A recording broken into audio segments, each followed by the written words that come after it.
కథ చెప్పనా మీకు నేను. ఒక నది ఒడ్డు మీద చెట్టు మీద గూడులో 2 పిల్లలు, ఒక అమ్మ పక్షి చాలా అంటే చాలా సంతోషంగా ఉన్నాయంట. రోజులాగే ఆ రోజు కూడా ఆహారం తీసుకురావడానికి తల్లిపక్షి బయటికి వెళ్ళింది. ఆహారం తీసుకురావడానికి తల్లిపక్షి బయటికి వెళ్ళగానే దానిలో 2 పిల్లల్లో ఒక పక్షి మాత్రం బయటికి తొంగి చూడటం, ఆ కింద నది పక్షులు ఎగరడం అవన్నీ చూసి ఆస్వాదిస్తూ ఉంది అమ్మ వచ్చే టైంకి. అమ్మ పక్షి అది చూడగానే కోపం వచ్చి దాన్ని మందలిస్తుంది. ఏమని, నువ్వు అలా బయటికి చూస్తే గబుక్కుని కింద పడిపోతావు, లేకపోతే మన శత్రువులు ఎవరైనా వస్తే నిన్ను ఎత్తుకొని వెళ్ళిపోతారు, ఇంకెప్పుడు అలా చేయొద్దని గట్టిగా మందులిచ్చింది.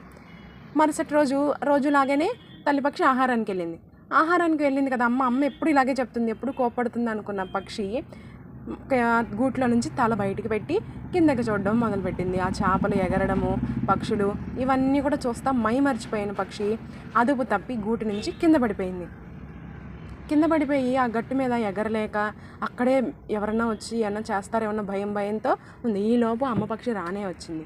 అలా చూసిన తన పిల్లని తీసుకొని వెళ్ళి తన రెక్కల చోటను పెట్టుకొని వెళ్ళి గూట్లో వదిలి చెప్తుంది, అందుకే నేను నిన్ను బయటికి చూడొద్దని చెప్పాను, నేను ఎందుకు చెప్పాను ఇప్పుడు నీకు అర్థమైందా అని చెప్పి ఆహారం పెట్టి తన పిల్లల్ని తన గూట్లో తన రెక్కల దగ్గరే గైడ్ చేస్తూ మనకు మంచి చెడు చెప్తూ తనకంటూ టైం లేకుండా తన టైంను కూడా మన కోసం స్పెండ్ చేసే మదర్స్ అందరికీ కూడా wish a very very happy mother's day.